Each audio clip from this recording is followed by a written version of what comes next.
Israel की लगाई गई जंग की आग खित्ते में फैल गई। ईरान का अमेरिका के खिलाफ ऑपरेशन बशारतुल फतह का आगाज़। ईरान के खित्ते में अमेरिकी फौजी अड्डों पर जवाबी हमले। कतर, इराक, बहरीन और कवैत में अमेरिकी एयरबेसिस पर मिसाइल दाग दिए। सऊदी अरब में अमेरिकी एयरबेसिस पर सायरन बज उठे। ईरानी सरकारी टीवी का कहना है कतर में अमेरिकी अड्डों के खिलाफ ऑपरेशन शुरू कर दिया।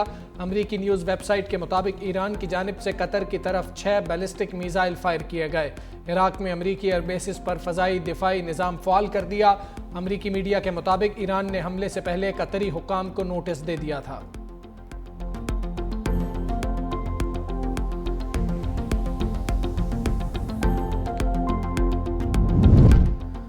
ईरान पर किए गए हर हमले का जवाब दिया जाएगा। ईरानी फ़ौज का दो टोक मौक़िफ़। तर्जुमान ने खित्ते में अमेरिकी फ़ौजी अड्डे ख़तरे में हैं, ईरान पर किसी भी हमले का जवाब दिए बगैर नहीं रहेंगे। अमेरिकी पुश्त पनाही में सेहूनियों की जारहियत ख़त्म होने तक मुज़ाहमत जारी रहेगी।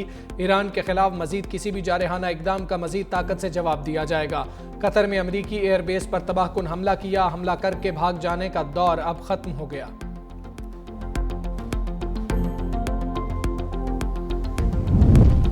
पासदारान इनकलाब की कतर में अमेरिकी एयरबेस पर हमले की तस्दीक। कहा कतर में अमेरिकी फ़ौजी अड्डा फ़ज़ाइया का हेडक्वार्टर है। अमेरिकी अड्डा मगरबी एशियाई खित्ते में अमेरिकी फ़ौज का बड़ा स्ट्रेटेजिक असासा है। कार्रवाई वाइट हाउस और इत्तेहादियों के लिए वाज़ेह पैगाम है। अमेरिकी जारहियत से वाज़ेह हो गया सेहूनियों की शरारत। अमेरिकी अज़ाइम की तौसी है। ईरान अपनी खुद मुख्तारी या सरजमीन पर हमले को बगैर रद्द अमल नहीं रुकेगा।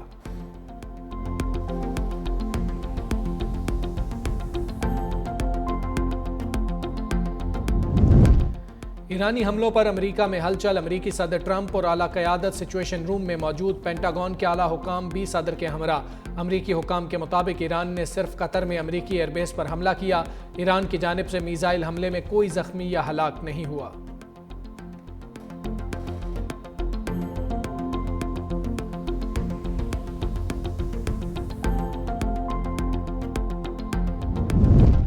कतर की अमेरिकी एयरबेस पर हमले की मजम्मत। कतरी हुकाम ने कहा हमले का जवाब देने का हक महफूज रखते हैं। पेशगी सिक्योरिटी इकदामात के तौर पर अमेरिका के अल उदैद फौजी अड्डे को खाली कर लिया था। दावा किया फ़ज़ाई दिफाई निज़ाम ने अमेरिकी अल उदैद एयरबेस की जानिब फायर किया गया एक मिसाइल तबाह कर दिया। सऊदी अरब और मुत्तहिदा अरब अमारात की भी कतर पर ईरानी हमले की मजम्मत।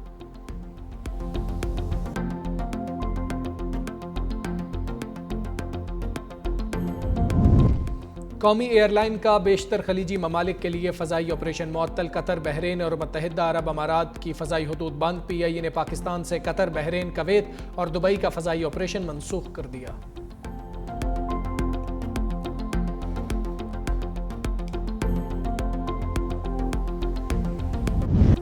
ईरानी जोहरी तनसीबात पर हमले आलमी कवानीन के मुनाफी हैं। कौमी सलामती कमेटी का ऐलान। वज़ीर आज़म शहबाज शरीफ की ज़ेर सदारत अहम बैठक। वफाकी वज़रा, सिविल और अस्करी क़यादत की शिरकत। कौमी सलामती कमेटी का एलामिया फ़र्दो, नतंस और इस्फ़हान में जोहरी तनसीबात पर हमले के बाद मज़ीद कशीदगी पर इजहार तशवीश करार दिया। ईरान की जोहरी तनसीबात पर हमले IAEA की करारदादों की खिलाफ वर्जी हैं। कमेटी की ईरान पर इसराइल के हमलों की शदीद अल्फाज में मजम्मत। कहा फ़ौजी हमले उस वक्त किए गए जब ईरान और अमेरिका के दरमियान तामीरी मुज़ाकराती अमल जारी था। अक़वाम मुत्तहिदा चार्टर के तहत ईरान को अपने दिफा का हक हासिल है। कौमी सलामती कमेटी का जानी नुकसान पर ईरान की हुकूमत और अवाम से इजहार ताज़ियत। मुतल्लिका फ़रीक़ों के साथ पाकिस्तान के करीबी राबतों का अयादा। इलाकाई अमन व इस्तेहकाम के फ़रोग़ के लिए कोशिश जारी रखने की अपनी रजामंदी की तौसीक। मुतल्लिका फ़रीक़ैन को मुज़ाकरात और सिफारतकारी से जंग का हल निकालने का मशवरा। बैनुल-अक़वामी इंसानी हुकूक और कवानीन की पासदारी की ज़रूरत पर जोर।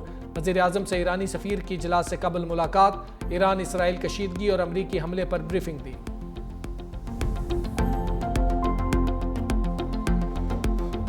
Any attack on a nuclear facility is not just a potential nuclear attack on Iran.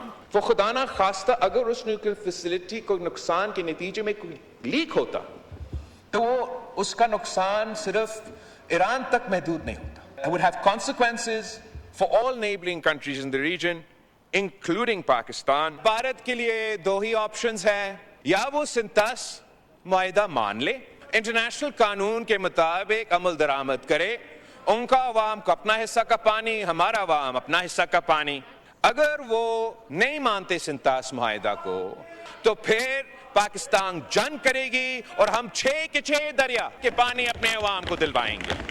हमने कश्मीर को जो माजी में अंदरूनी मामला में तब्दील कर चुका था, एक बैनुल-अक़वामी मामला बन चुका है। यूनाइटेड नेशंस हो या यूनाइटेड स्टेट्स का सदर हो, वो सब कहते हैं बैनुल-अक़वामी इशू है। बिलावल भुट्टो ने इसराइली रजीम पर खित्ते को खबरदार कर दिया। कहा, इसराइल पहले इराक, लबनान, यमन गया, अब ईरान आ गया। ना बोले तो जब वो हम पर आएंगे तो बोलने वाला कोई ना होगा। ईरान की जौहरी तंसीबात पर अमरीकी हमले की मजम्मत। बोले, अमरीका ने ईरान की जौहरी तंसीबात को निशाना बनाकर खित्ते को खतरे में डाला। इसराइल जंग में शमूलियत को अमरीकी अवाम भी तस्लीम नहीं करेंगे। बिलावल भुट्टो की मोदी सरकार को भी वार्निंग। कहा, भारत ने सिंतास मुआहिदा ना माना तो पाकिस्तान जंग करेगा। भारत के लिए 2 ऑप्शंस हैं, वो सिंतास मुआहिदा मान ले, नहीं मानता और डैम्स या कैनाल निकालेगा तो फिर जंग होगी। भारतीय वज़ीर आज़म नरेंद्र मोदी पर भी तंज। बोले, हमारे खित्ते में भी नेतन्याहू की एक सस्ती कॉपी है। हमने भारत को जंग, सिफारतकारी और बयानिया के मैदान में हरा दिया। कश्मीर अब बैनुल-अक़वामी मामला बन चुका। अमरीकी सदर भी कश्मीर पर सालिसी कराना चाहते हैं।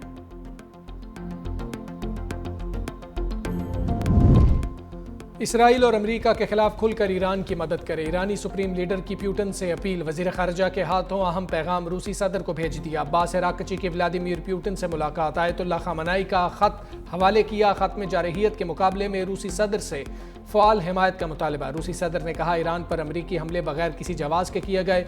रूस ईरानी अवाम की मदद के लिए तैयार है। अब्बास अराक़ची ने हिमायत पर रूसी सदर का शुक्रिया अदा किया।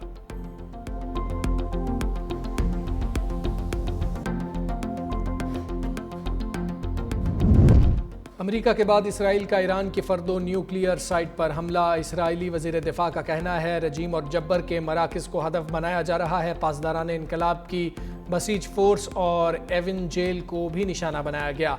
ईरान की इसराइल पर बैलिस्टिक मिसाइलों की बारिश। इसराइली पावर प्लांट तबाह। कई इलाके तारीकी में डूब गए। बैलिस्टिक मिसाइलों से तलाबीब और जनूबी इसराइल को भी निशाना बनाया। 2 इमारतें मुकम्मल तबाह। जनूबी इसराइली शहर अशदूद में भी मिसाइल गिरने की इत्तला।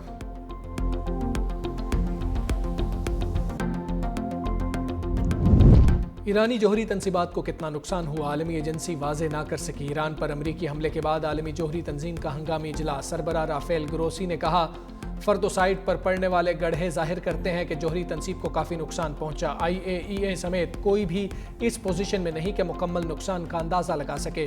ईरान का आलमी जौहरी तंजीम के साथ ताउन मुअत्तल करने का इंदिया।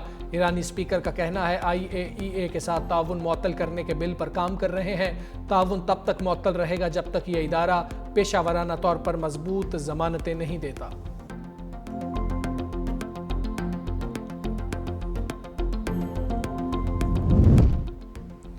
अमरीकी हमले से ईरान का जौहरी फ्यूल साइकिल मुतासर नहीं हुआ। रूसी सिक्योरिटी काउंसिल के नायब चेयरमैन दमित्री मेदवेदेव कहते हैं, हमले में कुछ मामूली नुकसानात हुए। अमरीकी हमले के बाद भी ईरान में यूरेनियम अफजूदगी का अमल जारी रहेगा। इस वक्त बहुत सारे मुल्क ईरान को अपने जौहरी वॉर हेड्स देने को भी तैयार हैं। ईरान पर हमला करके अमरीका ने ख़ामेनी रजीम को मजीद मजबूत कर दिया।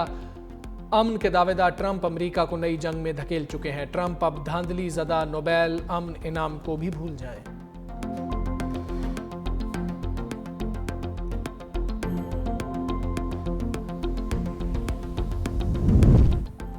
अमेरिकी सदर डोनाल्ड ट्रंप का दमित्री मेदवेदेव के बयान पर शदीद रद्द अमल। बोले, क्या वाकई दमित्री ने कहा है कि ईरान को कई ममालिक जौहरी हथियार देने को तैयार हैं? अगर ये सच है तो ये खतरनाक और नाकाबिल कबूल रुझान है।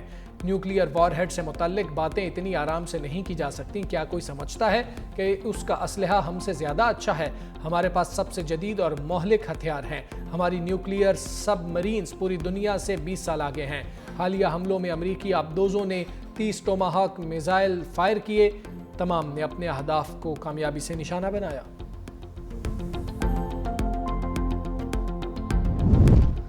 सदर ट्रंप अब भी ईरान के साथ मुज़ाकरात में दिलचस्पी रखते हैं। वाइट हाउस की तर्जुमान कैरोलिन लेविट की मीडिया से गुफ्तगू। कहा, ईरान मुज़ाकरात से इनकार करे तो आवाम को हुकूमत से ताकत छीन लेनी चाहिए। ईरानी हुकूमत दहाइयों से आवाम को दबा रही है।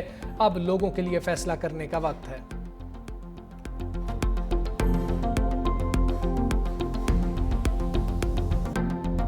माइक खोले उमर अयूब साहब का। बहुत शुक्रिया जी जनाब स्पीकर, बहुत शुक्रिया। आप दिल बड़ा कीजिए।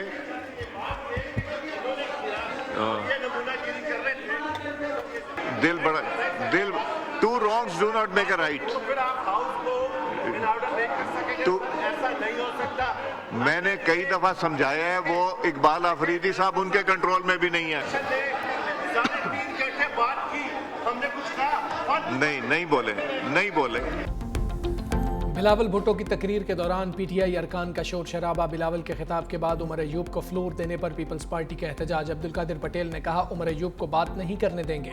स्पीकर अय्याज सादिक बोले आप दिल बड़ा करें, अपोजिशन लीडर को बात करने दें। पीटीआई रुकन इकबाल आफरीदी की कार्रवाई न चलने देने की धमकी। स्पीकर अय्याज सादिक ने जवाब दिया ये आपकी भूल है, आप असेंबली को चलने नहीं देंगे। शाजिया मरी बोली पता नहीं पीटीआई को इज्जत राज क्यों नहीं आती, भारत की शिकस्त की बात पर पीटीआई को तकलीफ हुई।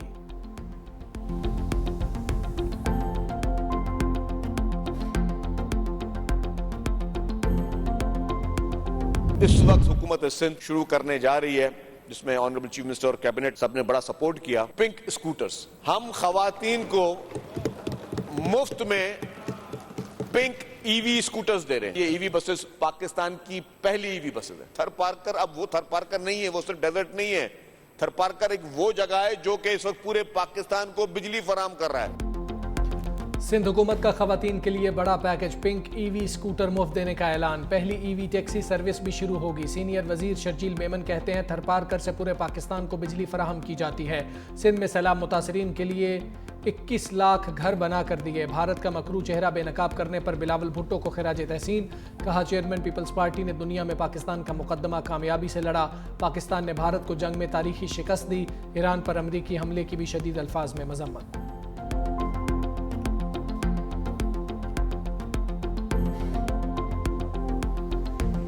आपका दुश्मन मुल्क भारत, इस हद तक वहां पे फिल्में बनती हैं और वो फिल्में झूठी बनती हैं। वो जो झूठ है, वो नैरेटिव जो है, वो अब मूवीज और ड्रामास के एंटरटेनमेंट के जरिए वो फैला रहे हैं। इस वक्त भी रिसेंटली आपने एक तारीखी जंग जीती है, अल्हम्दुलिल्लाह भारत को तारीखी शिकस्त दी है। भारत को तारीखी शिकस्त देने के बाद पूरी दुनिया को पता है भारत हारा है। इस वक्त 111 मूवियां बन रही हैं भारत में, और वो मूवीज में क्या दिखाएंगे कि पाकिस्तान जो है हारा है और भारत जीता है। तो भारत सिर्फ ये जंगें फिल्मों में ही जीत सकता है। हमारी पार्टी का निशान हमसे छीन लिया गया, हमारी पार्टी खत्म कर दी गई। बजट किसी न किसी तरीके से पास ना हो, फाइनेंशियल इमरजेंसी की बुनियाद के ऊपर इमरजेंसी लगा ले फेडरल हुकूमत, मैं ऐसी किसी साजिश को हम कामयाब नहीं होने देंगे। ये इख्तियार इस हुकूमत का सिर्फ एक शख्स के पास है, जिसका नाम है इमरान खान। वो आज हुक्म करे कि असम्बली खत्म करो, जितना टाइम मुझे एक लफ्ज और दूसरे लफ्ज कहने में लग रहा है, उससे पहले इस असम्बली को खत्म कर भी सकता हूं और मैं कर भी दूंगा।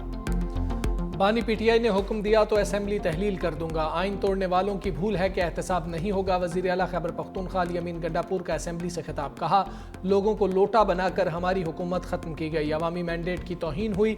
बदकिस्मती से 90 रोज़ में इलेक्शन नहीं कराए गए। आम इंतखाबात से पहले तहरीक इंसाफ का इंतखाबी निशान छीना गया। अवाम ने फिर भी पीटीआई को वोट दिया।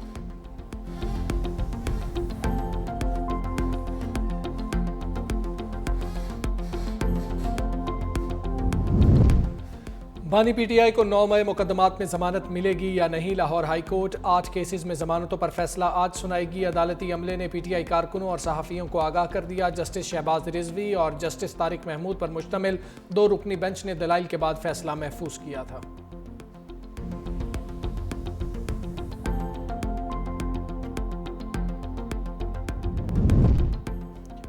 चीनी दरामद करने के बाद अब बरामद होगी। शुगर एडवाइजरी बोर्ड की 5 लाख टन चीनी दरामद करने की मंजूरी। वफाकी वजीर राना तनवीर हुसैन की ज़ेर सदारत शुगर एडवाइजरी बोर्ड का इजलास हुआ। चीनी की फराहमी और कीमतों पर काबू पाने के लिए सख्त मॉनिटरिंग का फैसला।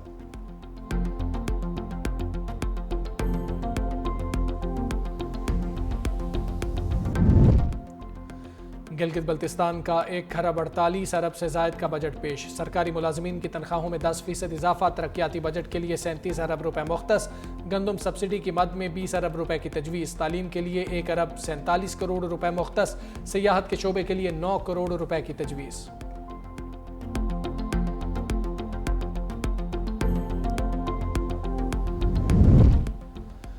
खसारे में उड़ती भारतीय एयरलाइंस के लिए बुरी खबर। पाकिस्तानी फ़ज़ाई हदूद की बंदिश में 1 माह की तौसीह। पाकिस्तान एयरपोर्ट्स अथॉरिटी ने नोटम जारी कर दिया। फ़ज़ाई हदूद 23 जुलाई तक भारतीय तैयारों के लिए बंद।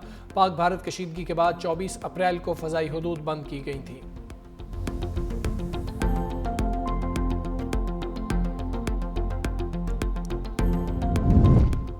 बारिश के बाद हब्स ने सर उठा लिया। मैदानी इलाकों में गर्मी की एक और लहर। सिब्बी 46 डिग्री सेंटीग्रेड के साथ मुल्क का गर्म तरीन मकाम। तुरबत, जैकबाबाद और दादू 45, नौकंडी और खैरपुर में 44 डिग्री सेंटीग्रेड, पेशावर और मुल्तान 42, लाहौर और इस्लामाबाद 38, कराची में दर्जा हरारत 36 रिकॉर्ड। महकमा मौसमियात की इस्लामाबाद, बालाई खैबर पख्तूनख्वा और शिमाल मशरकी पंजाब में बारिश की पेशगोई।